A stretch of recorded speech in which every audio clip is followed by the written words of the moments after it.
وہ اٹھنے لگا جب شیزل نے منع کر دیا. آپ اپنی چائے پئیں، میری کافی کی فکر بعد میں کریں گے. وہ نظریں اس کے چہرے پر جما کر بولی. بشر سرخ پڑ رہا تھا. اچھا نہیں لگتا اس طرح ہم چائے پئیں اور مہمان یوں ہی بیٹھے رہیں. بشر بس اٹھنا چاہتا تھا. شیزل نے معصومیت سے آنکھیں پٹ پٹائیں. لیکن آپ تو بہت مزے سے چائے پی رہے تھے، مہمانوں کا خیال کیے بغیر. بشر نے مدد طلب نظروں سے زینیا کو دیکھا. اس کے کانوں سے دھواں نکل رہا تھا. اسی پل عروج تن فن کرتی ان کے سر پر آن پہنچی. شیزل نے گردن اٹھا کر محظوظ کن نظروں سے اسے دیکھا. اندر چلیں بشر، بہت رات ہو گئی ہے، بیوی صاحبہ نے چبا چبا کر کہا. بشر فوراً اٹھ کھڑا ہوا.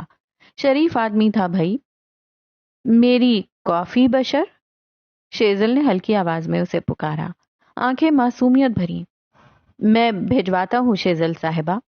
زینیا مسکراہٹ دبائے انہیں دیکھنے لگی. سارے ملازم سو چکے ہیں. عروج بشر کے بازو میں بازو ڈال کر بولی. بشر کا جی چاہتا تھا کہیں بھاگ جائے. ملازم سو چکے ہیں تو کیا ہوا؟ بشر، آپ کو کافی بنانی نہیں آتی؟ شیزل نے آنکھیں جھپکائیں. اب بس عروج کے برداشت کی بس ہو چکی تھی. بشر کو نہ چائے بنانی آتی ہے نہ کافی، اور اگر آتی ہوتی تو وہ صرف میرے لیے بناتا. آپ اپنی کافی کا شوق صبح پورا کیجیے گا. چبا چبا کر کہتی عروج نے قہر آلود نے کہا. بشر پر ڈالی اور اسے لیے آگے بڑھ گئی. اصل ٹارچر تو وہ اندر جا کر شروع کرے گی. ان دونوں کے جانے کی دیر تھی. زینیا اور شیزل ہاتھ پہ ہاتھ مار کر ہنسی تھیں. ہنستے ہنستے وہ دونوں دوہری ہو گئیں. زینیا کا چہرہ سرخ ہونے لگ گیا تھا. اس نے آج تک بشر کو اتنا بوکلایا ہوا نہیں دیکھا تھا. شیزل کا چہرہ ہنس ہنس کر سرخ ہونے لگ گیا تھا. تم تو کسی سے اتنا فری نہیں ہوتی. کیا میں یہ مان لوں کہ میرا بھائی واقعی پسند آ گیا ہے؟ شیزل نے ایک ادا سے بال جھٹکے. پسند کے نام پہ اسے کوئی یاد آیا تھا. دل کا ایک کونا خوش ہوا اور دوسرے میں آگ لگ گئی. بشر سے زیادہ مجھے تمہاری بھابھی کا جلنا پسند ہے. کمبخت نے کافی بھی نہیں پینے دی. بیزاری سے کہتے اس نے اپنا موبائل نکال لیا. تمہیں کوئی پسند ہے شیزل؟ زینیا اس کے چہرے کو دیکھتے ہوئے بولی. شیزل کی آنکھیں ایک پل کو تاریک پڑی تھی مگر اس نے بات بدل دی. زینیا نے بھی زیادہ کریدا نہیں. بشر کی بچی ہوئی چائے، عروج کی چھوڑی ہوئی چائے، اور اپنی چائے. زندگی ہو تو زینیا حاکم جیسی. حاتم نواب کے قتل کے 15 دن بعد قاسم کی عمارت کے اندر ہلچل سی مچی تھی. ملازمین بھاگم بھاگ اپنے کام کرتے نظر آ رہے تھے. کئی تو ایک کونے میں کھڑے قاسم کی نیو ایئر پارٹی کے لیے ملبوسات، جولری اور جوتوں پہ بحث کر رہے تھے. قاسم میں سال کا سب سے خوبصورت دن یہی ہوتا تھا. ان سب کو چھوڑ کر تیسری منزل کی لفٹ کی طرف آؤ تو لوہے کے پٹ آپس میں جدا ہوئے. گردن تانے ہوئے ڈیزائنرز اپنے اپنے آفیسز کو روانہ ہو گئے. گہری سانس لیتے ہوئے زینیا حاکم بھی لفٹ سے باہر نکل آئی. ڈھیلے ڈھالے نیلے رنگ کے لانگ کوٹ کے ساتھ خاکی رنگ کا ٹراؤزر اور سر پہ سٹول. بالوں کو جوڑے میں باندھ کر بیچ میں پینسل لٹکا رکھی تھی. کندھے پہ بیگ ٹنگا تھا. چھوٹے چھوٹے قدم لیتی وہ قیس کے آفس کا دروازہ ناک کرتے ہوئے اندر داخل ہوئی. وہ جو منی مجسمے کے اوپر کوئی کپڑے کا ٹکڑا رکھے ہوئے تھا، زینیا کو دیکھ کر رک گیا. لب طنزیہ مسکراہٹ میں ڈھل گئے. کاہن نجومی صاحبہ آئی ہیں آج تو. پچھلی بار آپ کو فوراً پتہ چل گیا کہ میں بلاک کا شکار ہوں. آج مجھے دیکھ کر آپ کو کیا پتہ لگا ہے مادام؟ وہ کرسی پہ ٹیک لگائے ٹانگ پہ ٹانگ چڑھائے ہوئے تھا. زینیا چند لمحے اسے دیکھتی رہی، پھر آگے بڑھ آئی. میں اپنا کام کر رہی تھی قیس. کام کرتے ہوئے اپنے سبجیکٹ کو اس کا مسئلہ بتانا میرا فرض ہے. تم اس کی بنا پر مجھے یہاں سے نکالنا چاہتے ہو تو ٹھیک ہے. قیس کے ابرو 27 سے اوپر کو ہوئے. میں آپ کو کیسے نکال سکتا ہوں میم؟ وہ یہ نہیں کہہ سکا کہ میں نکالتا نہیں ہوں. وہ مسکرا کر آگے کو ہوا. میں رہنا مشکل کر دیتا ہوں، جیسے وہ اب کرنے والا تھا. اپنی دائیں طرف کھڑی حدیبیہ کو سامنے آنے کا اشارہ کیا. وہ آئی، میز پر رکھے کاغذات اٹھائے اور کہنے لگی. مس زینیا حاکم، آپ کے ساتھ ہوئے معاہدے میں شق نمبر 24 میں صاف صاف لکھا ہے کہ نہ ہی آپ اور نہ آپ کا سبجیکٹ آپ دونوں میں سے کوئی بھی ایک دوسرے کے پرسنل معاملات میں دخل دے گا۔ مسٹر قیس کا بلاک ان کا ذاتی معاملہ تھا، لیکن آپ نے اس کی بات کر کے انہیں غیر آرام دہ کیا، جس کا ہرجانہ ہے کہ آپ کی اجرت میں سے 20% کاٹ دیا جائے گا۔ وہ بول کر خاموش ہوئی، ایک نظر قیس کو دیکھا، پھر زینیا کو۔ اپنا آج کا کام کرنے کے لیے آپ آزاد ہیں۔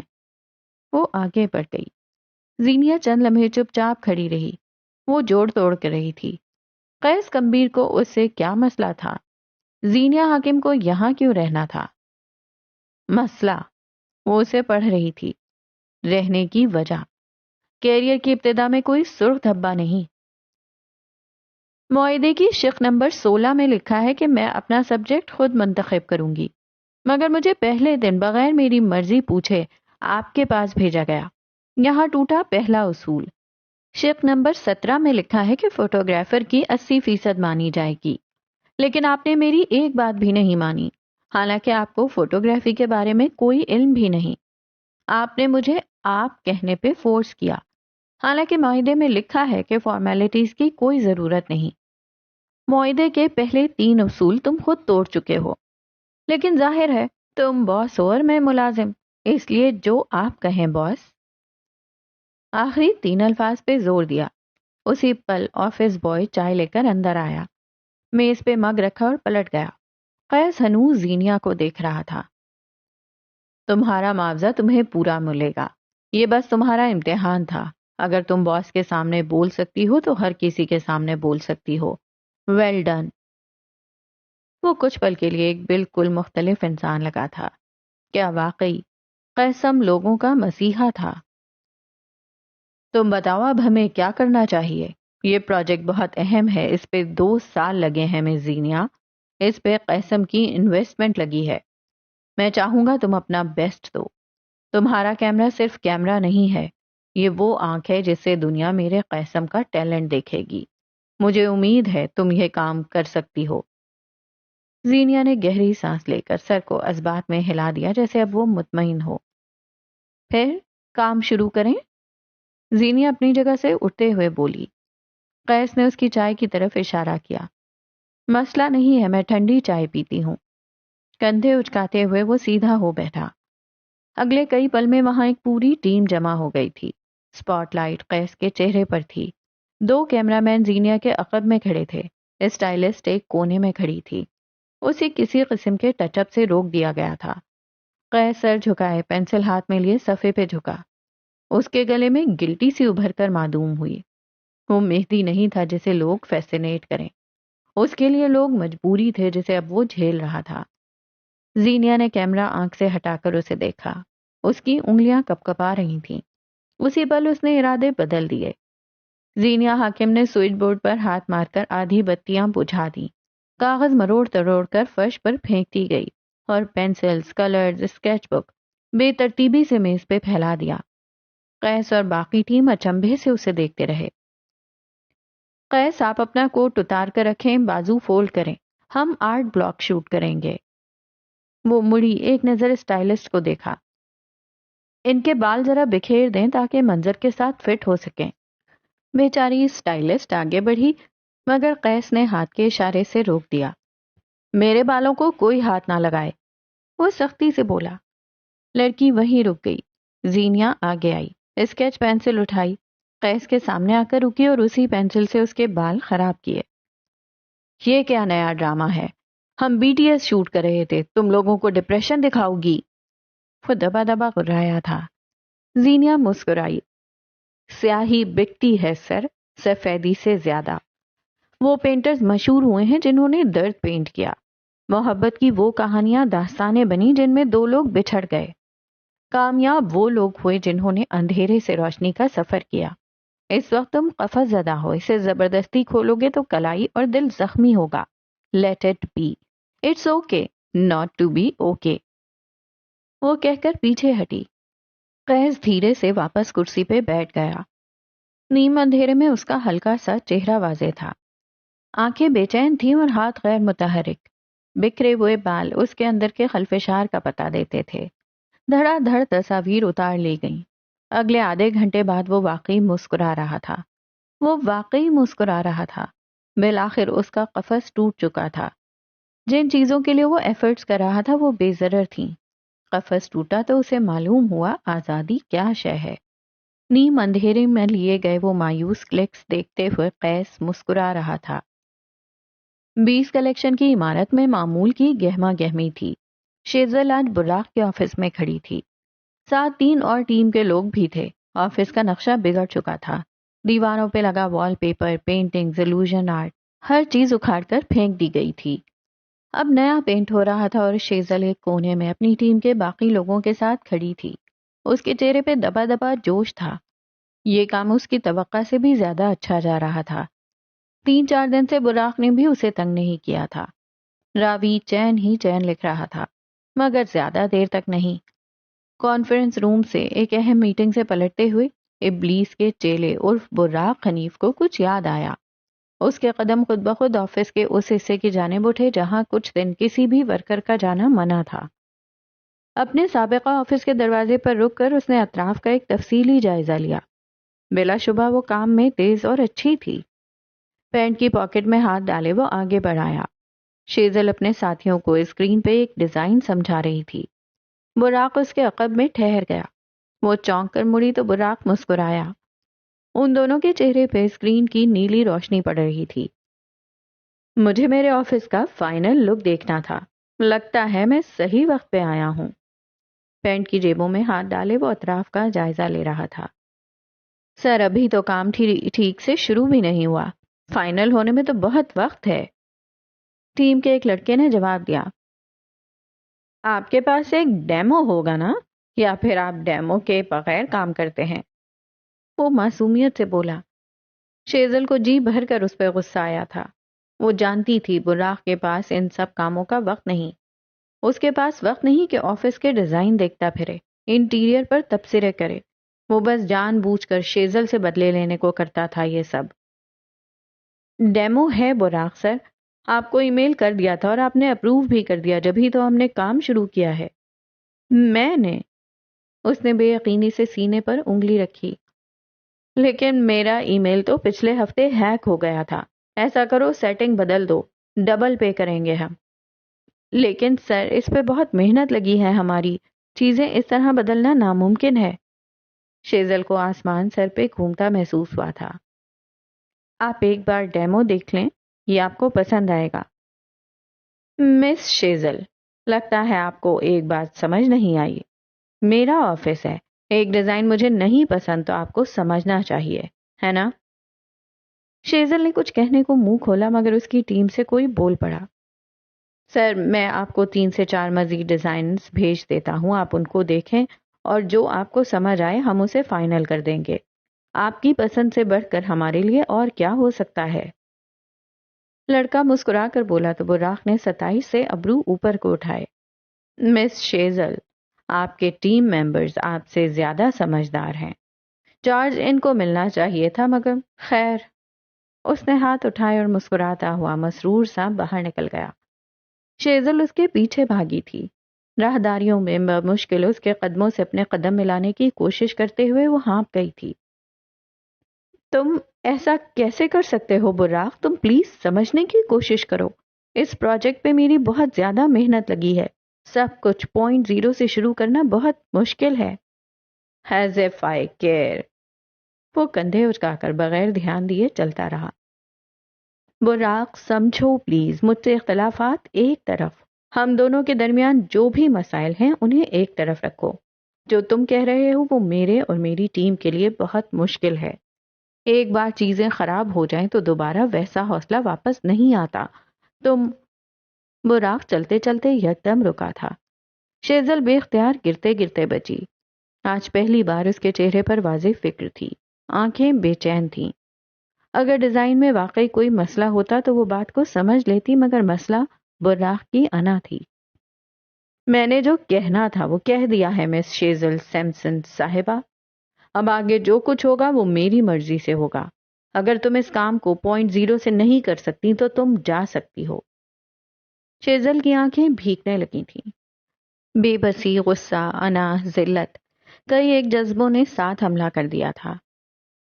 میں تمہیں اس سب کے لیے کبھی معاف نہیں کروں گی براق۔ وہ جاتے جاتے مڑا، آنکھیں زخمی ہوئیں، چہرے پہ کر پھیلا۔ براق تمہارے معاف نہ کرنے کا عادی ہے۔ تم نے تو مجھے ان گناہوں کے لیے بھی معاف نہیں کیا جو میں نے نہیں کیے تھے، ایک بدگمانی اور صحیح۔ اس کی آخری بات کو شیزل کوئی مفہوم نہ دے سکی۔ وہ راہداریوں میں گم ہو گیا تو شیزل نے تھک کر گھٹنوں پہ ہاتھ رکھ لیے۔ پوائنٹ زیرو سے شروع کرنا مشکل تھا، از حد مشکل۔ وہ رو دینے کو تھی۔ رات کی ٹھنڈک بڑھتی جا رہی تھی، اسلام آباد سرد سے یخ پڑتا جا رہا تھا۔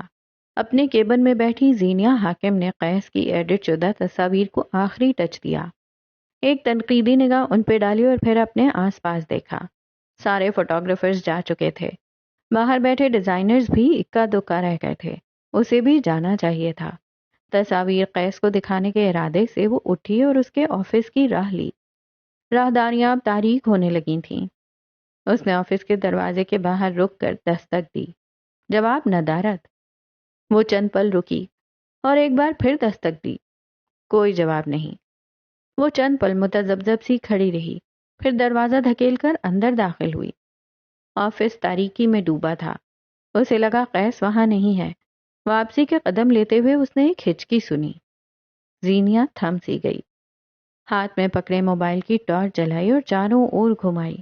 اسی لمحے اس کی نظر صوفے پہ پڑی۔ قیس کمبیر کسی ڈرے ہوئے بچے کی طرح ٹانگیں سینے سے لگائے ہوئے تھا، ہاتھوں سے چہرہ ڈھانپ رکھا تھا۔ زینیہ دیکھ سکتی تھی اس کا بدن کانپ رہا ہے، اس کا موبائل بے آواز بج رہا تھا۔ وہ چند پل کھڑی رہی، فون اٹھائے یا نہ اٹھائے۔ نمبر پہ نظر پڑی تو وہ پہچان گئی، یہ مہدی کمبیر کا نمبر تھا۔ اس نے لپک کر فون اٹھایا اور آفس سے باہر نکل گئی۔ ہیلو نائٹ میئر، میں زینیہ حاکم بات کر رہی ہوں۔ اس کی بات کاٹی گئی۔ مہدی حیران سا ہوا تھا۔ آپ کے کزن کی طبیعت کچھ ٹھیک نہیں ہے، وہ بہت بری حالت میں ہے۔ میں ان کے آفس کسی کام سے آئی تھی مگر مجھے لگتا ہے ہی نیڈز ہیلپ۔ کیا مطلب، کیا ہوا ہے اسے؟ مجھے نہیں پتا، شاید پینک اٹیک یا شاید انزائٹی اٹیک۔ وہ راہداری میں گزرتے کچھ ملازمین کو دیکھتے مدھم لہجے میں بولی۔ آج کیا تاریخ ہے؟ مہدی کی آواز کہیں دور سے آتی تھی۔ 22 دسمبر، تاریخ سے کیا لینا دینا؟ دوسری طرف چند پل کے لیے سناٹا چھا گیا۔ قیس کو اینیورسری ٹراما ہے، ایک ایسی ذہنی حالت جس میں اگر 2 سال، 3 سال یا پھر کئی سال قبل کسی بھی ایک مخصوص تاریخ کو آپ کے ساتھ کوئی حادثہ پیش آیا ہے تو اگلے سال جیسے جیسے وہی تاریخ نزدیک آتی جائے گی، مریض کو پینک اٹیکس، انزائٹی اور ڈپریشن ہوگا۔ ماضی کا ٹراما فلیش بیکس کی صورت یاد آتا رہے گا۔ یہ صورتحال زیادہ عرصہ نہیں رہ پاتی اگر مریض اپنے ساتھ مخلص ہو اور وہ ایک عام یادداشت رکھنے والا انسان ہو یا پھر وہ تھیراپی لیتا ہو۔ افسوس، قیس کمبیر ان میں سے کچھ نہیں تھا۔ وہ اس وقت اپنے ویک پوائنٹ پہ ہے۔ میں براق کو اس کے پاس بھیج رہا ہوں، وہ اسے گھر چھوڑائے گا۔ تم تھوڑی دیر وہیں رکنا پلیز۔ مہدی نے کال کاٹ دی تھی۔ زینیہ نے حیرت سے فون کو دیکھا۔ اسی لمحے وہ اٹھ بیٹھا تھا، پسینے سے تر سینہ مسلتے ہوئے۔ اس کے ہونٹ خشک تھے، وہ لمبے لمبے سانس لے رہا تھا۔ یہ وہ قیس نہیں تھا۔ کمبخت، اپنے ساتھ اتنا ظالم کیوں تھا؟ اس نے اپنا ایک ہاتھ اٹھا کر رکھا تھا جو بری طرح کانپ رہا تھا، بدن پسینے میں ڈوبا تھا۔ ایسا ہر دفعہ نہیں ہوتا، اس دفعہ شاید وہ زیادہ پریشان تھا۔ زینیہ نے آگے بڑھ کر میز پہ رکھی پانی کی بوتل اٹھائی، ڈھکن کھولا اور اس کے پاس آئی۔ قیس اسے نہیں دیکھ رہا تھا، اس کی گردن جھکی تھی۔ اسے فلیش بیکس آ رہے تھے، صاف، کورے، واضح۔ یادداشت اور ذہانت ہر کسی کے لیے نعمت نہیں ہوتی۔ وہ صوفے پہ اس کے پاس آ کے بیٹھی، پانی کی بوتل اس کے منہ سے لگائی۔ وہ سارا پانی پی گیا مگر پیاس نہ بجھ سکی۔ زینیہ دوبارہ اٹھی، فریج کی طرف بڑھی اور پانی کی ایک اور بوتل اٹھا لائی۔ قیس نے جھپٹ کر اس کے ہاتھ سے بوتل لی، پانی پیا، آدھا گردن پہ گرا۔ بوتل سے کچھ پانی اس نے اپنے چہرے پہ ڈالا۔ جاؤ یہاں سے، وہ ہلکی آواز میں بولا۔ تمہارا کام ختم ہے، دفع ہو جاؤ۔ زینیہ اپنی جگہ سے نہ ہلی۔ میں نے کہا جاؤ، وہ پوری قوت سے چیخا۔ آنکھیں سرخ تھیں، لہجہ لرز رہا تھا۔ زینیا اسے دیکھتی رہی۔ اسے غصہ آیا تھا مگر نہیں بھی آیا۔ وہ نکالنا سمجھتی تھی مگر اس وقت وہ نہیں نکال رہا تھا۔ تمہیں سمجھ نہیں آتی، میں نے کہا ہے جاؤ۔ وہ اٹھا اور ایک بار پھر چیخا۔ زینیا اس کی آنکھوں میں دیکھتی رہی، نرمی سے، شفقت سے، پھر دھیرے سے ہاتھ بڑھا کر اس کا کانپتا ہوا ہاتھ اپنے ہاتھ میں لیا۔ نرم و ملائم گرفت، حفاظت کا سا احساس، ایسے جیسے کوئی طبیب اپنے مریض کو اپنے ہونے کا احساس دلاتا ہو۔ مجھے پتا ہے تم ٹھیک نہیں ہو، لیکن تم ایک مضبوط انسان ہو، تم اسے جھیل سکتے ہو۔ سامنے کھڑے مرد کی گردن میں گلٹی سی ابھر کر معدوم ہوئی۔ زینیا نے اس کا دوسرا ہاتھ اپنے ہاتھ میں لیا۔ قیس کو سہارے کا سا احساس ہوا۔ اس کے اندر کے 18 سالہ عبداللہ زمان کو ڈھارس ملی۔ کچھ تھا، کچھ ہے جس نے تمہیں ایک بہت برے چکر میں پھنسا دیا ہے۔ تمہارے ساتھ جو بھی ہوا تھا وہ بہت برا ہوگا۔ اسے ٹرسٹ ایشوز تھے، مگر جو کام کل زینیا نے کیا تھا، ایک نرم گوشہ اس کے دل میں بن چکا تھا۔ ٹراماٹائز لوگوں کا المیہ ہوتا ہے، ایک کمزور لمحے کی زد میں آ کر وہ نرم پڑ جاتے ہیں، اور وہ نرم پڑ گیا تھا۔ وہ واپس دھیرے سے صوفے پہ بیٹھ گیا۔ زینیا اس کے ساتھ بیٹھی تھی، یوں ہی نرمی سے اس کے کانپتے ہاتھ اپنے ہاتھوں میں لیے۔ دنیا ظالم ہے، اس نے ضرور تمہارے ساتھ کچھ برا کیا ہوگا، تم چاہو تو مجھے بتا سکتے ہو۔ وہ کسی سحر کے زیر اثر اسے دیکھے گیا۔ وہ اس کا ہاتھ نہیں چھوڑ سکا، اس کی آنکھیں بھیگ گئیں۔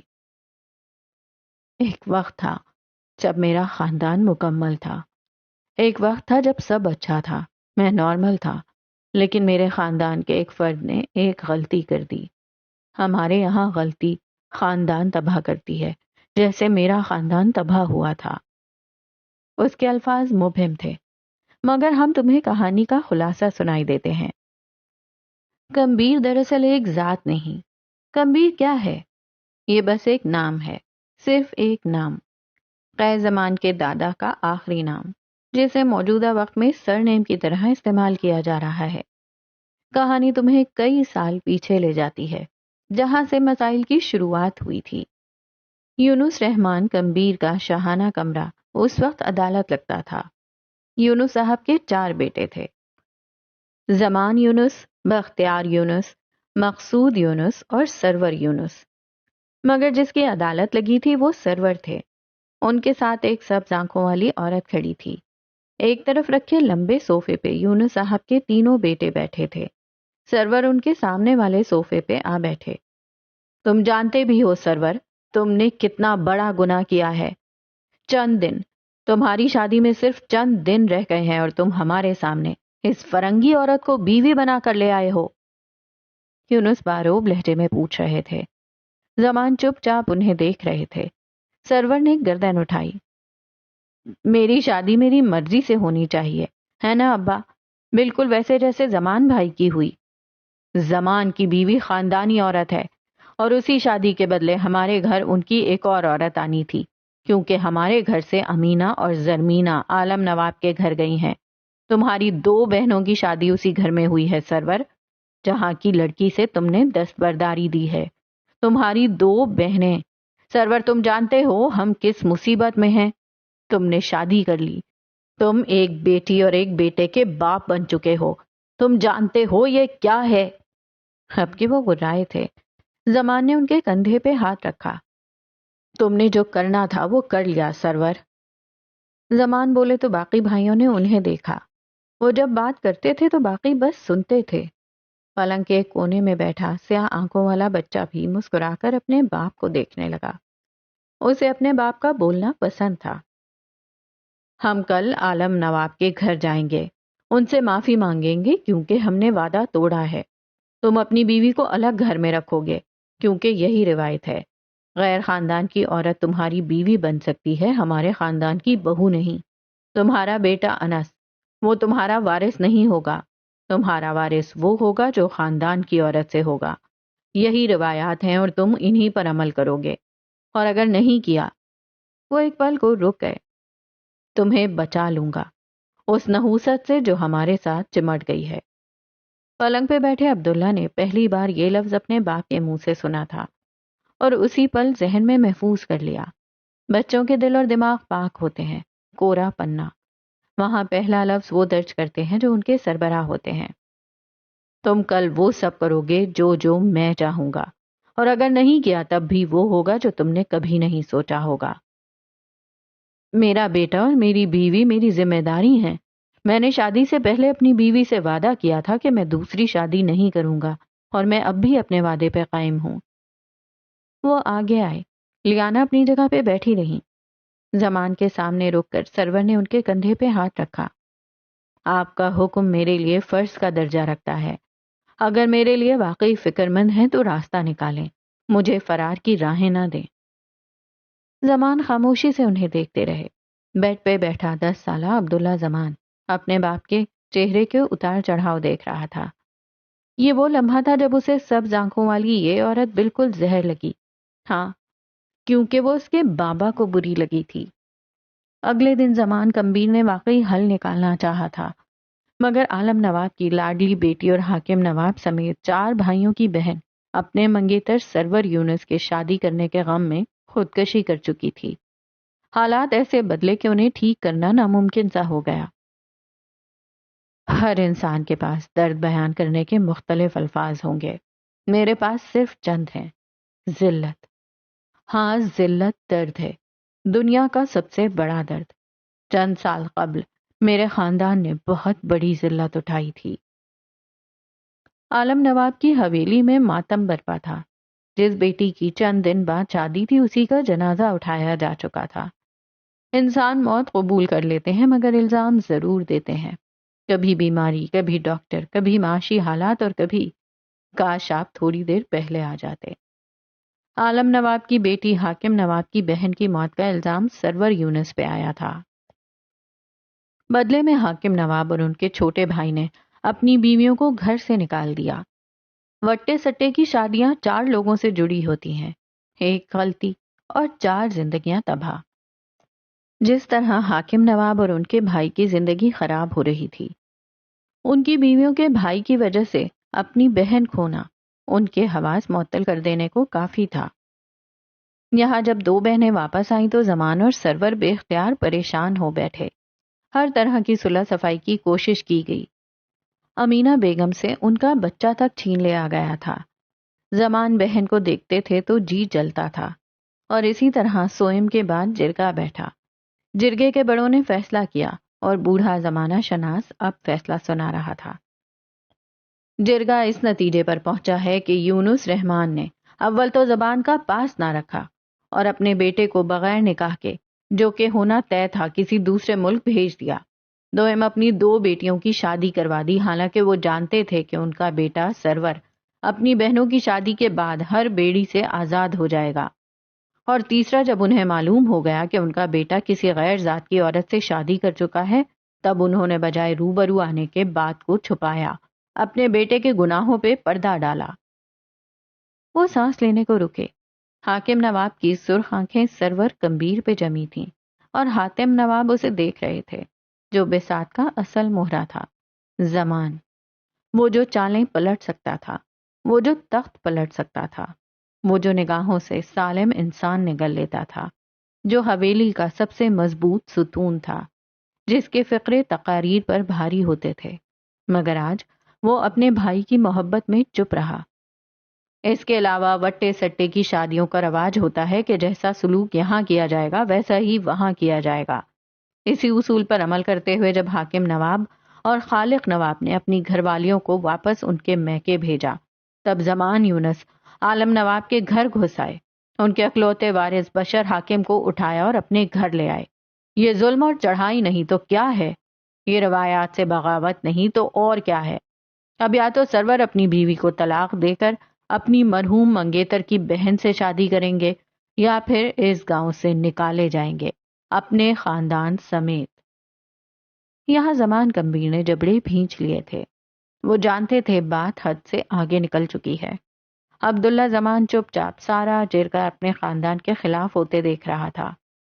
ایک لڑکی کو کئی سال اپنے بیٹے کے نام پر بٹھا کر پھر اسے اپنی بہو نہ بنانا، یہاں آپ ہتک کے عزت کے لیے مجرم ہیں۔ لڑکی کا خودکشی کر لینا بجا تھا کیونکہ اس کے لیے رشتے نہیں آتے جنہیں ان کے منگیتر چھوڑ دیں، اس لیے آپ قتل کا دیت بھی ادا کریں گے۔ دیت کی صورت میں آپ کو زمین دینی ہوگی۔ فیصلہ ہو چکا ہے، اب اگر کوئی خلاف جائے گا تو برادری اس کے خلاف ہوگی، اور اگر آپ فیصلہ نہیں مانتے تو عالم نواب اور ان کے بیٹوں کو حق ہے کہ وہ سرور کمبیر کو جہاں دیکھیں غیرت کے نام پر قتل کر دیں۔ لفظ قتل زمان کمبیر کے دل پر برچھی کی طرح چبھا تھا۔ چند پل خاموشی رہی۔ جرگے کے اس ہجوم میں اپنے باپ کے ساتھ بیٹھا عبداللہ پلکیں جھپک کر اپنے باپ کو دیکھ رہا تھا، اس کے عظیم بابا۔ مقصود زمان کے کان کے پاس جھکے۔ ہم ان کی بات نہیں مان رہے، اپنا گھر اپنے کام چھوڑ کر ہم کہیں نہیں جا رہے، جنگ بندی نہیں ہوگی، کوئی صلح نہیں ہوگی، آنے دو ان کو، سرور سے پہلے میں ان کا خاندان ختم کر دوں گا۔ زمان نے انہیں نہیں دیکھا، وہ حاتم نواب کو دیکھ رہے تھے، سرد شفاف نظریں۔ حاتم جانتے تھے انہوں نے کیسا پتا پھینکا ہے۔ زمان موت پسند کرتے تھے، اپنی جگہ سے ہٹنا نہیں، مگر خون کے رشتوں کے لیے اصول بدل لینے چاہیے۔ اس دن عبداللہ نے اپنے باپ کو دیکھا، خاندان کے لیے قربانی دیتے ہوئے۔ زمین، جائیداد، گھر سب چھوڑا جا سکتا ہے، بھائی بازو ہوتے ہیں۔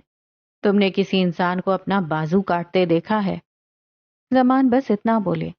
ان کے پاس بیٹھے قیس نے غور سے ان کی بات سنی۔ اس کے بعد انہوں نے جرگے کے لوگوں سے بات کی تھی۔ چونکہ گاؤں میں ان کی زمینیں تھیں تو یہ طے پایا کہ ان 4 بھائیوں میں سے 3 گاؤں چکر لگا سکتے ہیں، حویلی میں آ کر رہ بھی سکتے ہیں، مگر جس دن سرور یا اس کے بیوی بچے اس گاؤں میں آئے، صلح ختم، جنگ شروع۔ مگر صلح بندی ایک دن ختم ہوئی تھی، اور بہت بری طرح ہوئی تھی۔ جنگوں نے پھر کب کسی کو سکون پہنچایا ہے؟ میں جب بہت چھوٹا تھا، جب مجھے معلوم ہوا کہ میرے خاندان میں ایک غیر ضروری اضافہ ہوا ہے، وہ عورت جب سے آئی تھی میرا سارا خاندان پریشان ہو گیا تھا۔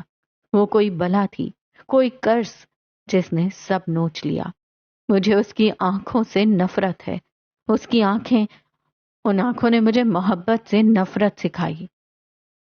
حویلی کی ساری بتیاں بجھا دی گئی تھیں، ہر جانب سکوت تھا۔ کل حویلی کے باسی اسلام آباد کوچ کرنے والے تھے۔ اپنا گھر چھوڑنا ہر انسان کے لیے ایک مشکل مرحلہ ہوتا ہے۔ ساری حویلی لتاڑ کر چھت پہ آؤ تو لکڑی کے تخت پہ زمان بیٹھے تھے۔ سیاہ رات میں بس ان کا سفید لباس تھا جو امید دیتا تھا۔ آسمان کو تکتے ہوئے وہ سگار کے کش لے رہے تھے۔ قیس ان کے قریب بیٹھا تھا، عقیدت سے انہیں دیکھتا ہوا۔ زمان نے اپنی شال کا ایک پلو اس کے کندھوں پہ گرا رکھا تھا تاکہ اسے سردی نہ لگے۔ آپ اداس ہیں بابا؟ اس نے احترام سے پوچھا۔ اپنے باپ کے سامنے وہ ایک معتقد مرید کی طرح تھا۔ ہم کل شفٹ ہو رہے ہیں، آپ اس لیے اداس ہیں؟ زمان نے گہری سانس لی، دھوئیں کا مرغولہ ہوا میں چھوڑا۔ چاند کی روشنی ان کے چہرے پہ پڑ رہی تھی۔ ایک غلط عورت، ایک غلط انتخاب اور ایک ذرا سی بغاوت، اور دیکھو ہم کہاں آ گئے ہیں۔ انہوں نے شکستگی سے اپنا سر بیٹے کے کندھے پہ رکھا۔ اس کا ناتواں کندھا جھکنے لگا مگر وہ مضبوطی سے بیٹھا رہا، اس کے بابا کا مضبوط سہارا۔ ایک عورت نے ہمارا خاندان تباہ کر دیا۔ یہ صرف گھر چھوڑنا نہیں ہے عبداللہ، میں صرف حویلی نہیں چھوڑ رہا، میں میدان چھوڑ رہا ہوں۔ مجھے افسوس نہیں ہے، میں بے بس ہوں۔ میں نے اپنی زندگی میں کسی سے اتنی نفرت نہیں کی جتنی نفرت مجھے اس کی سبز آنکھوں سے ہے۔ وہ رک گئے، گہری سانس بھری۔ قیس خاموشی سے اپنے باپ کو سنتا رہا، ساتھ ان کے بالوں میں ہلکے سے ہاتھ پھیرتا رہا۔ تم میرے بعد روایات کا پاس رکھنا اور رکھوانا۔ میں نے خاندان جوڑا ہے، تم بھی جوڑنا۔ تم میرے بعد میرے جتنے ذمہ دار ہوگے۔ تم ہوگے نا عبداللہ؟ قیس نے اس بات میں سر ہلایا اور سگار نرمی سے ان کی انگلیوں سے آزاد کیا۔ آپ کو اس عورت سے اتنی نفرت کیوں ہے بابا؟ اور اگر ہے تو اس کے باوجود آپ انس اور اس کی ماں کے ساتھ اچھے کیوں ہیں؟ انہوں نے سر نہ اٹھایا۔ بڑے بیٹے کا کندھا سکون دے رہا تھا۔ کیونکہ میں خاندان جوڑ رہا ہوں۔ میرے بھائی سے غلطی ہوئی ہے مگر میں اس کی حفاظت کروں گا۔ بڑے بھائی اسی طرح کرتے ہیں۔ تم بھی حفاظت کرنا عبداللہ، انس کی حفاظت، مستقیم کی حفاظت، میرا کی حفاظت، تم کرو گے نا؟ انہوں نے سر اٹھا کر قیس کی آنکھوں میں جھانکا۔ اس نے اس بات میں سر ہلا دیا۔ تھوڑی دیر بعد سیڑھیوں سے اتر کر نیچے کی طرف جاتے ہوئے اسے ایک سبز آنکھوں والا بچہ ملا۔ وہ تیز تیز قدم لیتا اوپر کی طرف جا رہا تھا۔ قیس کو دیکھ کر رکا، آنکھوں میں اشتیاق ابھرا۔ تم میرے ساتھ باغ کی طرف چلو گے؟ سب کہہ رہے ہیں مجھے نہیں جانا چاہیے کیونکہ وہاں خطرہ ہے۔ وہ اچھی خاصی بلوچی بول رہا تھا۔ قیس نے ایک نظر غور سے اسے دیکھا، پھر اس کی آنکھوں کو اور پھر مسکرا کر اس کے کندھے پہ ہاتھ رکھا۔ تم میرے بھائی ہو، کسی سے ڈرنے کی ضرورت نہیں ہے، تم ہر جگہ جا سکتے ہو مگر میرے ساتھ۔ وہ اپنے باپ سے سیکھ رہا تھا۔ بچے بڑوں سے ہی سیکھتے ہیں، پھر چاہے نفرت سکھاؤ چاہے محبت۔ کچھ چیزیں فکس ہوتی ہیں، کچھ حدود مقرر ہوتی ہیں، حدود لوگوں کے درمیان طے پاتی ہیں۔ دونوں اس کی نزاکت، اس کی دہشت سے واقف ہوتے ہیں۔ تیسرے نے ہمیشہ نقصان کیا ہے، مگر میرے خاندان کے معاملے میں تیسرے نے صرف نقصان نہیں کیا، اس نے ہمیں برباد کیا۔ کچھ سال بے حد پرسکون تھے۔ عالم نواب کے بیٹے خاموش رہے اور یونس رحمان گاؤں چھوڑ اسلام آباد جا بسے تھے۔ گھر کی جدائی راس نہ آ سکی اور وہ چند ہی ماہ میں جہان فانی سے کوچ کر گئے۔ زمان ہر ہفتے 10 دن بعد حویلی چکر لگاتے تھے اور عبداللہ کو ساتھ لاتے تھے۔ وہ دونوں جب زمینوں کا چکر لگاتے تھے اور دور سے کہیں عالم نواب کی حویلی دیکھتے تھے، تب زمان یونس اسے دیکھ کر مسکراتے تھے۔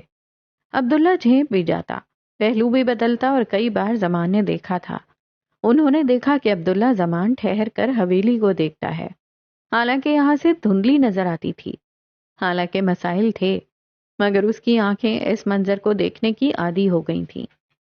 وہ گردن اٹھا کر کتنے ہی لمحے اس طرف تکتا رہتا، یوں جیسے اس جگہ سے کوئی گہرا تعلق ہو۔ آپ نے اسے دیکھا ہے بابا؟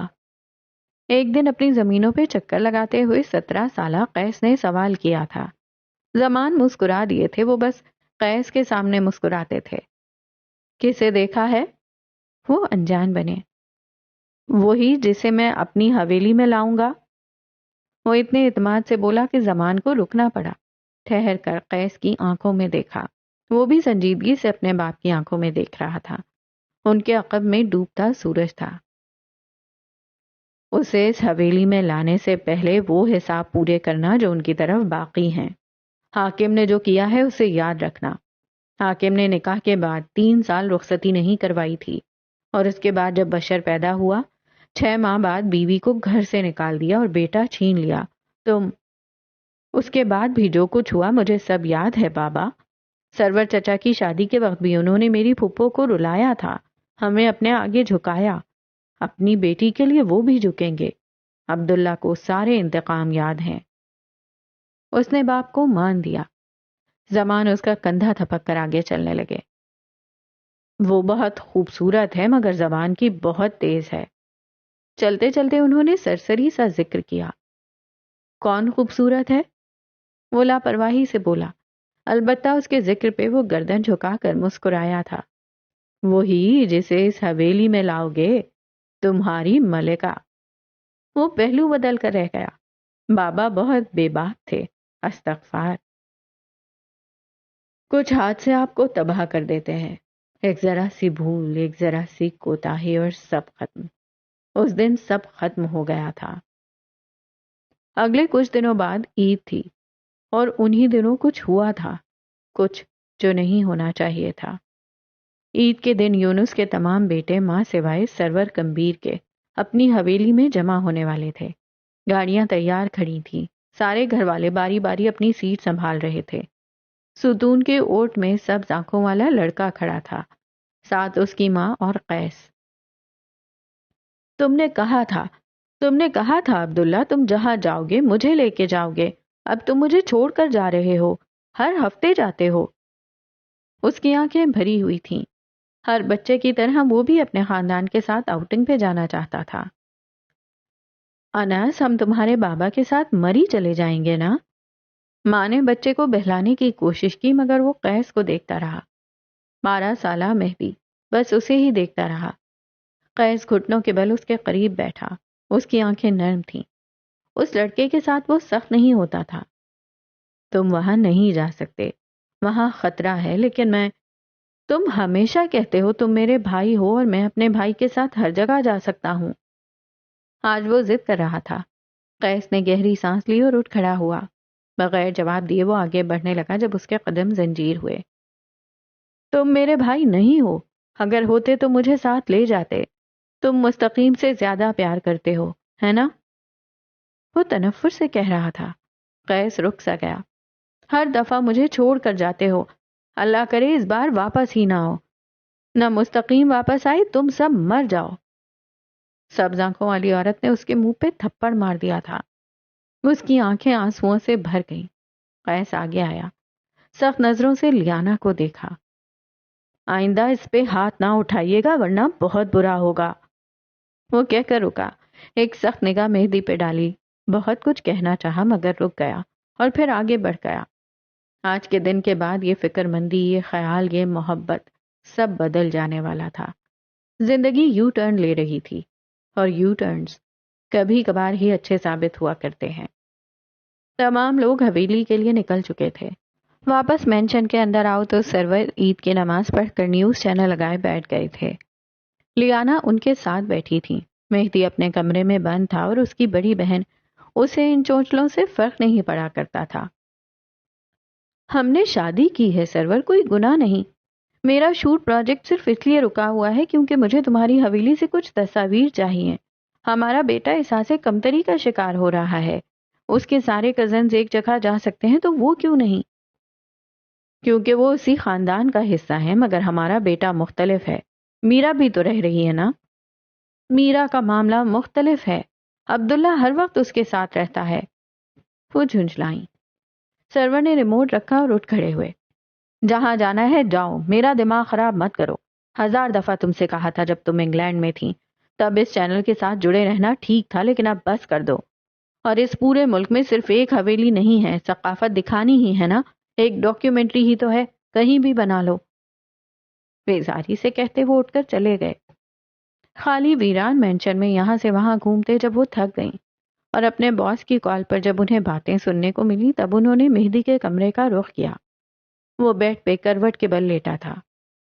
لیانا کے دل کو کچھ ہوا تھا۔ کئی بار ان کا بیٹا اپنے باقی کزنز کی طرح خود کو نارمل نہیں سمجھتا تھا اور وہ ضدی بدتمیز ہوتا جا رہا تھا۔ احساس کمتری اور اینگر ایشوز بڑھ رہے تھے۔ چند پل یوں ہی دروازے پہ کھڑے ہو کر وہ اسے دیکھتی رہیں، پھر آگے بڑھائیں۔ دھیرے سے اس کا رخ اپنی جانب موڑا۔ تم مجھ سے ناراض ہو انس؟ 12 سالہ مہدی رونے لگا تھا۔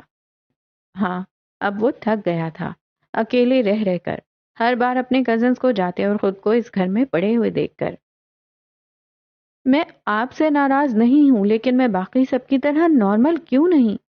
ہم شادی پہ، عید پہ، کسی دعوت تقریب پہ، ہم کہیں بھی ساتھ مل کر گاؤں کیوں نہیں جاتے؟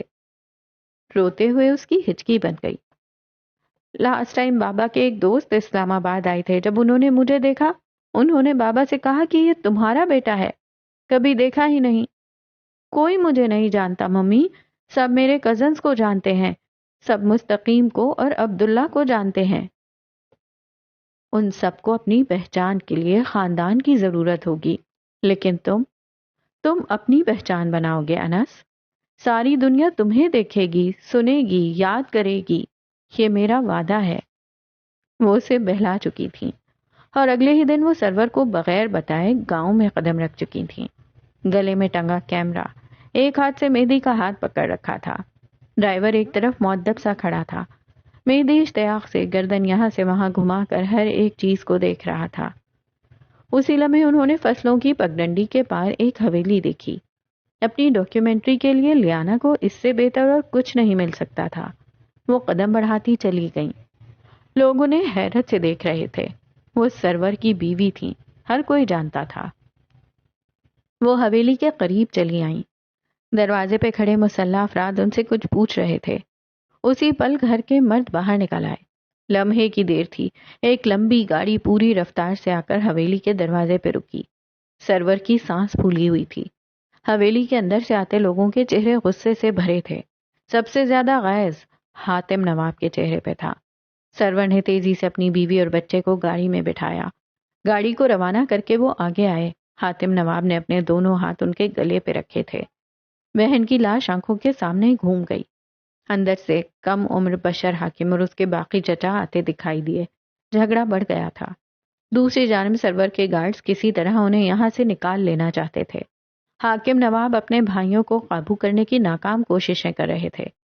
بالآخر سرور کے گارڈز انہیں کسی طرح حاتم کے نرغے سے چھڑا چکے تھے، مگر صلح بندی ختم ہو چکی تھی. چند گھنٹے بعد حویلی میں ماتم تھا. زمان بے قراری سے یہاں سے وہاں ٹہل رہے تھے. سرور شدید زخمی تھے. مقصود گمبھیر اور بختیار بھی بے طرح سے پریشان تھے. اسی پل باہر گاڑیوں کے رکنے کی آواز آئی. صلح ختم ہو چکی تھی اور اب جو ہونا تھا اسے کوئی روک نہیں سکتا تھا. زمان نے ایک نظر سارے میں دوڑائی. ایک صوفے پہ ان کی بیوی عالم نواب کی بیٹی بیٹھی تھی. ان کی گود میں 11 سالہ مستقیم سر رکھے ہوئے تھا. دوسری طرف 5 سالہ بنو تھی، ان کی اکلوتی بیٹی. قیس بازو سینے پہ باندھے کھڑا تھا. دوسرے صوفے پہ بختیار اور ان کی بیوی بیٹھی تھی، ان کا 6 سالہ بیٹا اور بیٹی انیسا.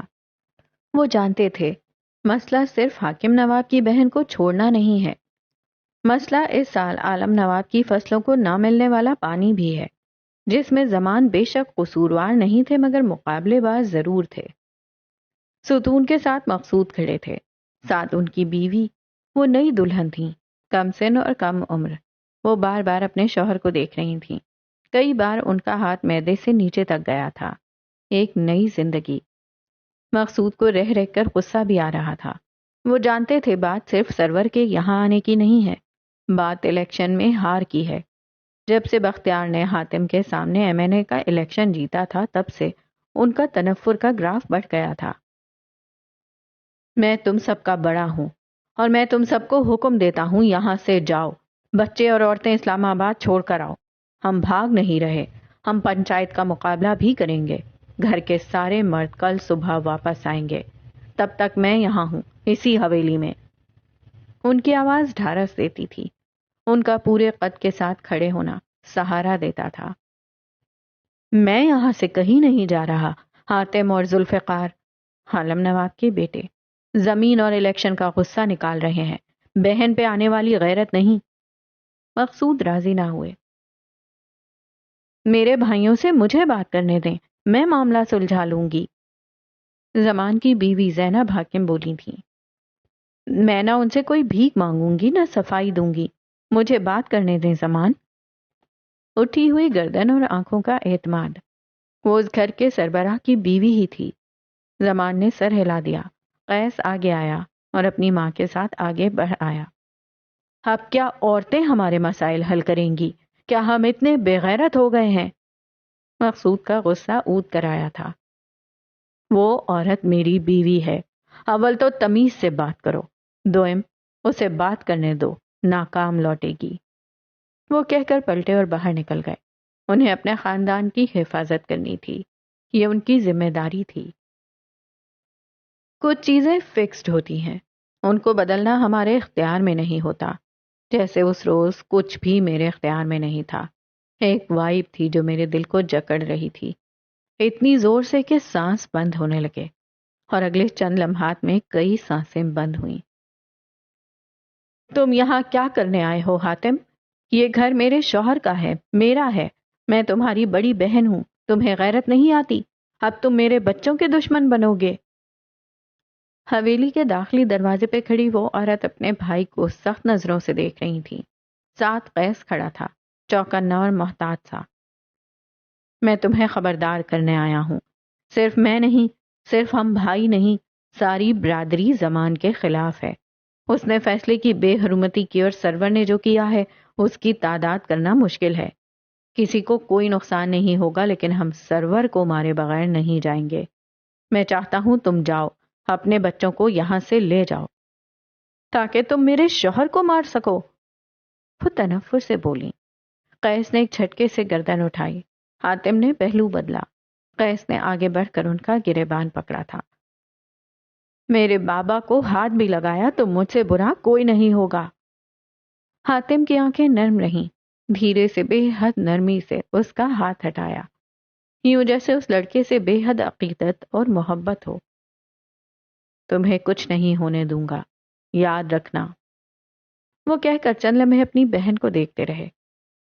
بساط بیچ چکی ہے، اس مہرے کو ہارنا ہوگا جو بازی پلٹ رہا ہے۔ سرگوشی کی صورت الفاظ ادا کیے پھر رکے نہیں، تیز تیز ڈگ بھرتے وہاں سے چلے گئے۔ حویلی کے عقبی حصے کی طرف آؤ تو کئی گاڑیاں قطار میں کھڑی تھیں۔ زمان کمبیر باری باری ہر ایک کو اندر بٹھا رہے تھے۔ قیس کو گاڑی میں بٹھانے سے پہلے اس کا ہاتھ پکڑا تھا۔ وہ متذبذب لگتا تھا، وہ جانا نہیں چاہتا تھا۔ تم اس وقت صرف عبداللہ نہیں، تم زمان بھی ہو۔ یہ جو کچھ بھی ہوا ہے اس سبز قدم عورت کی وجہ سے ہوا ہے، یاد رکھنا، مگر میں اسے ٹھیک کر دوں گا، اور اگر نہیں کر سکا تو تم ٹھیک کرو گے، عبداللہ بن کر، زمان بن کر۔ میں آپ کو چھوڑ کر نہیں جاؤں گا بابا، اس نے ضد کی۔ زمان نے اس کے ہاتھ سختی سے پکڑے۔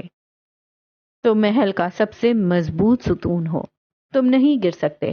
آج اگر میں نہ رہوں تو اپنا خاندان جوڑنا، چاہے کسی سے کتنی بھی نفرت ہو تم انہیں نہیں چھوڑو گے، وعدہ کرو عبداللہ۔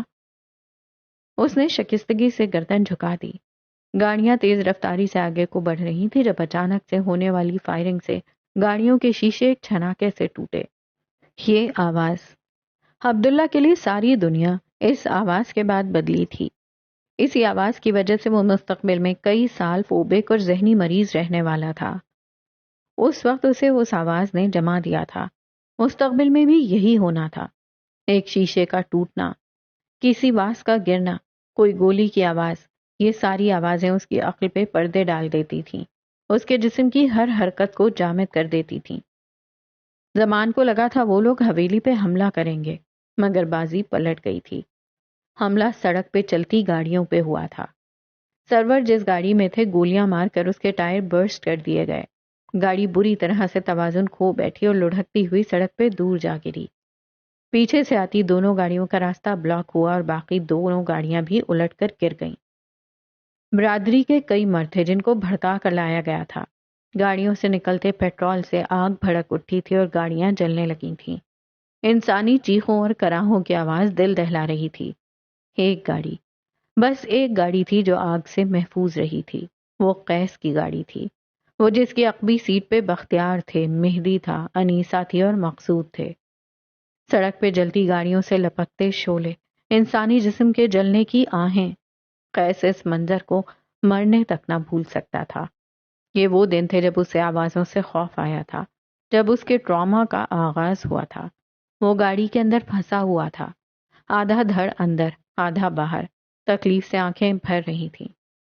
اس کے چچا سرور کئی لوگوں کے نرغے میں تھے، وہ مار رہے تھے، جانوروں کی طرح مار رہے تھے۔ وہ بس اسی کو مارنے آئے تھے، باقی سب کو لیٹرل ڈیمیج تھے۔ اسی اثنا میں ایک اور گاڑی آ کر رکی۔ گاڑی زمان کی تھی۔ زمان کے ہاتھ میں 2 پستول تھے۔ اترتے ہی برق رفتاری سے دونوں فائر کھول دیے۔ کئی لوگ بے سانس ہو کر گرے، مگر زندگی نے انہیں بھی زیادہ مہلت دے کر نہ بھیجا تھا۔ حاتم نواب کا خنجر جس لمحے سرور کے سینے میں پیوست ہوا، زمان کے حوصلے جواب دے گئے۔ آگے بڑھ کر اپنے بھائی کو بچانا چاہا، مگر پیٹھ پر گولیاں ماری گئیں۔ ایک غلطی، صرف ایک غلطی کی سزا قیس اور اس کا خاندان ساری زندگی بھگتنے والا تھا۔ ماضی ایک چھناکے سے ٹوٹ کر ختم ہوا۔ حال میں واپس آؤ تو زینیا اس کی مبہم باتیں نہ سمجھ سکی تھی، مگر وہ اس کے پاس بیٹھی تھی۔ اس کا ایک ہاتھ قیس نے پکڑ رکھا تھا جیسے کوئی خوفزدہ انسان۔ ایک جھماکے سے ماضی کے فلیش بیکس ختم ہوئے تو اس نے زینیا کا ہاتھ چھوڑ دیا۔ ایک قفس سا تھا جو ٹوٹا تھا۔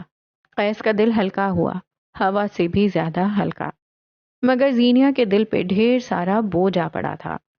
آخر ان مبہم باتوں کا مطلب کیا تھا؟ اسی پل حدیبیہ اندر آتی دکھائی دی۔ وہ ازحد پریشان لگتی تھی۔ اس نے میز پر رکھی دوائیاں وغیرہ اٹھا کر پاس رکھے بیگ میں ڈالیں۔ وہ زینیا کا بیگ تھا۔ ان سب کو ڈسٹ بن سے بھی دور رکھنا، گھر جاتے ہوئے کہیں پھینک دینا، اوکے؟ کسی ورکر کی نظر ان پہ نہیں پڑنی چاہیے۔ زینیا نے اس بات میں سر ہلاتے ہوئے اپنا کیمرہ بھی بیگ میں ڈالا۔ حدیبیہ نے زینیا کو باہر بھیجا۔ وہ بھی اٹھ کھڑی ہوئی۔ قیسم کی راہداریوں میں چلتے ہوئے اسے اپنے پیر، دل اور ذہن بھاری محسوس ہوا، بے حد بھاری۔ قیس تکلیف میں تھا، لیکن کچھ تھا جو زینیا کی روح تک کو برا لگ رہا تھا۔ اسلام آباد واپس آئی زینیا کو 2 دن ہو چکے تھے۔ سوری، لیکن نو سوری۔ مگر شیزل کو اس سفر سے نئے آئیڈیاز مل گئے تھے۔ ان 2 دنوں میں ان کے درمیان کوئی خاص بات گو کہ نہ ہوئی تھی، مگر آج آفس سے واپسی پر جو خبر شیزل کو سننے ملی تھی وہ اس کا پارا ہائی کر دینے کے لیے کافی تھی۔ زینیا حاکم نے اپنی روم میٹ بدلوانے کی درخواست کی تھی۔ شیزل کو اول تو غصہ آیا، وہ تن فن کرتی اپنے کمرے میں آئی تھی۔ زینیا گیلے بالوں میں برش گھما رہی تھی، چہرہ سپاٹ تھا۔ تو مجھے اگنور کر رہی ہو زینیا حاکم؟ میں وجہ جاننا چاہتی ہوں۔ بازو سینے پہ باندھے مناسب لہجے میں سوال کیا۔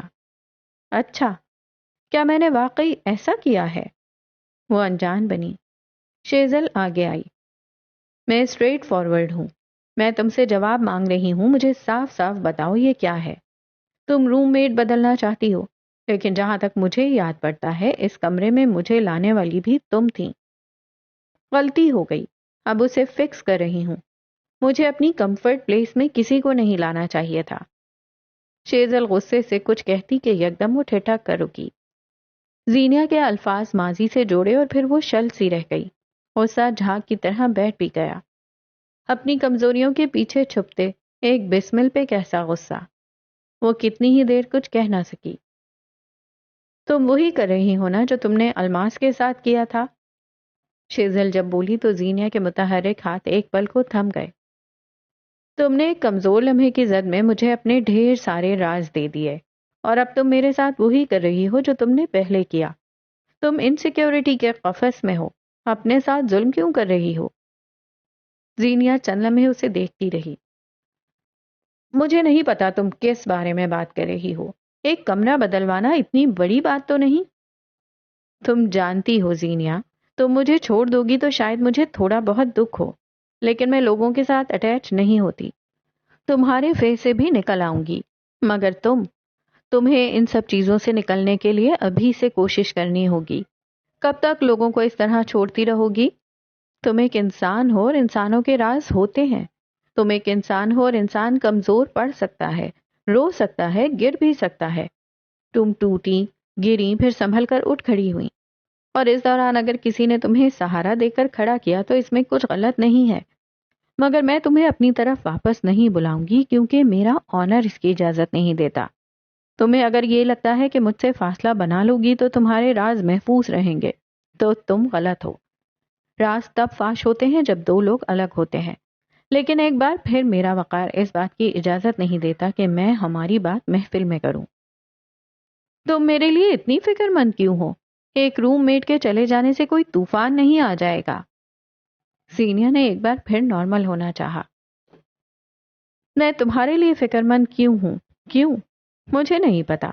میری دوستیاں لمبا عرصہ نہیں چلتی، مگر پھر بھی تمہارے ساتھ لمبا عرصہ رہنا چاہتی ہوں۔ جب تم خود کو ہرٹ کرتی ہو تو مجھے برا لگتا ہے۔ میرا خیال ہے اتنا کہنا کافی ہے، رائٹ؟ مجھے اپنی فکر کرنے والوں کی عادت نہیں ہے۔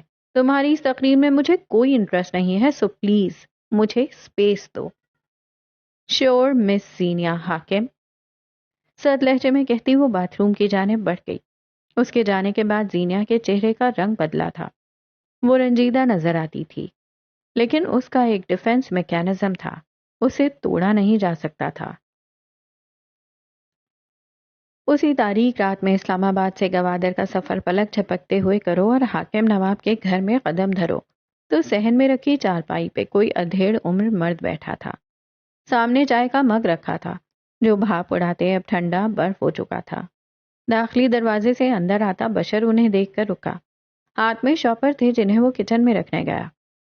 واپس آیا تو حاکم اسی طرح بیٹھے تھے۔ بشر کو تشویش سی ہوئی، وہ ان کی طرف چلا آیا۔ آپ کے لیے روسٹ لایا ہوں ابا، نکال کر لاؤں؟ تابیداری سے پوچھا۔ حاکم نے نفی میں سر ہلا دیا۔ بشر دھیرے سے ان کے قریب بیٹھ گیا۔ آپ کے حویلی والے ٹھاٹ پورے نہیں کر سکتا، لیکن روسٹ سے کام چلا لیں نواب صاحب۔ حاکم ہنس پڑے۔ بشر کو دیکھا، وہ انہیں دیکھ کر مسکرا رہا تھا، باپ کا پرتو۔ اتنے سال جب میں چاہتا تھا میرے بھائی میرے ساتھ اپنے تعلقات درست کر لیں، تب کچھ نہ ہو سکا، اور آج، انہوں نے بولنے سے پہلے وقفہ لیا، آج جب میں یہاں اس دڑبے میں اپنی جگہ بنا چکا ہوں تو وہ سب کہتے ہیں واپس آ جاؤ۔ آپ کیا چاہتے ہیں ابا؟ جو آپ چاہیں گے وہی ہوگا۔ وہ ہمیشہ کی طرح باپ کی طرف تھا۔ میں ماضی نہیں بھول سکتا۔ عالم نواب کی حویلی میں آج جشن سا تھا۔ سرور یونس اور زمان یونس کے جنازے اٹھائے جانے تھے، اور یہاں اس حویلی میں کسی کو کوئی فرق نہیں پڑتا تھا سوائے دو عورتوں کے، امینہ اور زرمینہ، قیس کی دو پھپھو۔ ان کے دو بھائی اب اس دنیا میں نہ رہے تھے۔ خبر ملی تھی کہ آدھا خاندان جان گنوا چکا ہے۔ ان دونوں کو بھی آج ایک ساتھ گھر سے نکالا جا رہا تھا، ہمیشہ کے لیے۔ حاکم نواب کے کمرے میں جاؤ تو وہ بیٹھ کے ایک کونے پہ ٹکے بیٹھے تھے، چہرے پہ ان کے بھی اضطراب تھا۔ ایک طرف فرش پہ بیٹھی امینہ زارو قطع رو رہی تھیں۔ میں نے حویلی کو 2 وارث دیے، کیا میرا اتنا حق نہیں ہے کہ میں آخری بار اپنے بھائیوں کے چہرے دیکھ لوں؟ وہیں بھیج رہے ہیں تمہیں، اب ہمیشہ وہیں رہنا۔ زرمینہ بھی تو ان کی بہن ہے، لیکن مجال ہے جو اس کے منہ سے لفظ نکلا ہو۔ وہ بیزار ہوئے۔ آج تک خود بیوی کی عزت کی نہ کبھی کروائی تھی۔ میں یہاں سے کہیں نہیں جاؤں گی، میری یہ بات یاد رکھیے گا۔ میں 2 بیٹوں کی ماں ہوں، آپ کو لگتا ہے آپ مجھے ایسے نکال سکتے ہیں؟ وہ رنج و غم کی ملی جلی کیفیت سے بولی۔ حاکم نے سرد نظروں سے انہیں دیکھا۔ حویلی اپنے وارث کہیں جانے نہیں دے رہی۔ یہاں سے تم اکیلی جا رہی ہو، صرف اور صرف تم، تمہارے دونوں بیٹے اور بیٹیاں یہیں رہیں گی۔ امینہ بیگم کے دل پہ جیسے کسی نے برچھی دے ماری ہو۔ وہ اپنی جگہ سے اٹھیں، دوپٹہ فرش پہ گر گیا، آنسو بہنا رک گئے۔ وہ ایک بار بشر کی جدائی سہ چکی تھی، اب مر جاتی مگر یہ دکھ برداشت نہ کر پاتی۔ مجھ سے میرے بچے مت چھینے حاکم، ظلم نہ کریں، وہ آپ کی بھی اولاد ہیں، میں آپ کی بیوی ہوں، آپ اتنے ظالم کیوں بن رہے ہیں؟ وہ ان کے سامنے کھڑی تھیں۔ حاکم نے انہیں دیکھا اور پھر رخ پھیر لیا۔ مجھے روک لیں، میں آپ کو اپنا ہر حق معاف کرتی ہوں، میں ساری زندگی آپ کے لیے دعائیں کروں گی، میں کبھی ایک بار بھی شکایت نہیں کروں گی، خدا کے لیے مجھے یہاں روک لیں۔ حاکم سنی انسنی کرتے ہوئے اٹھے، ان کا ہاتھ پکڑا اور باہر لے جانے لگے۔ آپ کو زینی کی قسم ہے حاکم۔ یہاں حاکم نواب کی گرفت ڈھیلی پڑی، آنکھیں ایک پل کو عجیب سی ہوئیں، شاید نرم سی۔ اسی پل صرف ایک نام پہ وہ ہر مشکل سے لڑنے کو تیار ہو گئے تھے، صرف ایک نام پہ۔ ہر غم، ہر رنج، ہر مصیبت اولاد کے غم کے آگے چھوٹی ہو جاتی ہے۔ میرے لیے میری اولاد کا غم بھلانا ناممکنات میں سے ہے۔ امینہ میری بیوی ہے اور وہ وہیں رہے گی جہاں میں چاہوں گا۔ وہ تمام بھائیوں کے سامنے زندگی میں پہلی بار اپنی بیوی کے حق میں کھڑے ہوئے تھے۔ تمہارا دماغ خراب ہو گیا ہے حاکم، اس بیوی کی حمایت کرو گے جسے آج تک 2 کوڑی کے اوقات میں رکھا تھا۔ تم اگر اسے اپنے ساتھ رکھو گے تو مقصود اور بختیار کسی بھی طرح دباؤ میں نہیں آئیں گے، تم جانتے بھی ہو وہ ہم پہ کیس کروا سکتے ہیں۔ حاکم پاگل مت بنو، جب یہاں سے ان کی 2 بہنیں وہاں جائیں گی تو ان پہ دباؤ پڑے گا اور یوں وہ جھک جائیں گے۔ تمہارا دماغ خراب ہے جو بنا بنایا کھیل بگاڑ رہے ہو۔ مختلف متعدد آوازیں تھیں، ان کے اپنوں کی، ان کے بھائیوں کی، مگر وہ اپنی بات پہ ڈٹے رہے۔ جہاں میں رہوں گا میری بیوی بھی وہیں رہے گی۔ تو بہتر ہے کہ تم اس حویلی کو چھوڑ دو اور اپنے بیوی بچوں کو لے کر یہاں سے نکل جاؤ۔ حاکم نواب ایک لمحے کے لیے سن رہ گئے، بے یقینی سے چند پل اپنے باپ کو دیکھتے رہے، پھر بھائیوں کو دیکھا۔ زمان اور اس کے خاندان کے ساتھ جو کچھ ان کے بھائیوں نے کیا، حاکم ان کے کندھے سے کندھا ملائے کھڑے تھے۔ یہ وہ وقت تھا جب ان کے بھائیوں کو بھی کھڑا ہونا چاہیے تھا، مگر بھائی کچھ نہ بولے۔ جو حکم ابا، حسد کا نمونیہ ذرا بہتر ہو جائے میں یہاں سے چلا جاؤں گا۔ تم آج اور ابھی جاؤ گے، یا تو آج اس گھر سے تمہاری بیوی جائے گی یا پھر تم اس کے ساتھ جاؤ گے۔ عالم نواب سفاکی کی حدود کو چھو رہے تھے۔ حاکم نواب نے سر ہلا دیا اور مڑ گئے۔ جاتے ہوئے ان کے ابا نے بشر کو روکنا چاہا تھا، مگر وہ اس عمر میں بھی باپ کا سہارا تھا اور ساتھ رہا۔ اگلے چند دنوں میں وہ کسی دوست کے توسط سے گوادر آ گئے تھے، اور انہی دنوں ان کے بیٹے کا نمونیہ شدت اختیار کر گیا۔ حاکم بے بسی سے اسے دیکھتے تھے۔ ان کے پاس جو کچھ تھا وہ لوٹا چکے تھے، یہاں تک کہ ان کا بیٹا ان کی آنکھوں کے سامنے دم توڑ گیا۔ اس دن حاکم نواب کے اندر جذبات مر گئے تھے، یا شاید انہوں نے مار دیے۔ حال میں وہ دور کہیں خلاؤں میں دیکھ رہے تھے، کہتے ہوئے زبان تھک گئی تھی اور وہ خاموش ہو بیٹھے تھے۔ بشر کئی لمحے خاموشی سے انہیں دیکھتا رہا، پھر دھیرے سے بولا تھا، ظلم تو آپ سب نے بھی کیا تھا ابا، ایک ذرا سی غلطی پہ سارے کا سارا خاندان مار دینا، کہاں کا انتقام ہے، کہاں کا انصاف؟ عبداللہ کا سارا خاندان آپ سب نے اس کی آنکھوں کے آگے مارا۔ حاکم نواب نے بشر کے چہرے کو دیکھا، وہ کئی حقائق سے ناواقف تھا۔ حقیقت مختلف ہے بشر، ہمیں خبر ملی تھی کہ زمان اپنے بھائی کو شہر سے نکال رہا ہے، اور جو گاڑیاں ساتھ ہیں ان سب گاڑیوں میں گارڈز ہیں، حالانکہ ان سب گاڑیوں میں خاندان تھا، زمان کا خاندان۔ بشر دم سادے اپنے باپ کو دیکھے گیا، یہ نہیں ہو سکتا تھا، یہ کیسے ہو گیا؟ ہر جنگ میں دو فریق ہوتے ہیں، اور ہر فریق کے درمیان کچھ لوگ ہوتے ہیں جو آگ بھڑکاتے ہیں۔ ہمارے درمیان بھی ویسے لوگ تھے جو نہ زمان کے خاندان سے لڑ سکتے تھے نہ ہم سے، اسی لیے انہوں نے بیچ کا راستہ استعمال کر کے ہم دونوں کو ختم کرنا چاہا۔ جنگیں کبھی بھی ایک فریق کے حق میں نہیں ہوئی، جنگیں ہمیشہ تیسرے فریق کے حق میں ہوئی ہیں۔ بشر نے تلسمی لمحے کے زیر اثر جملہ مکمل کیا۔ حاکم نواب نے سر ہلا دیا۔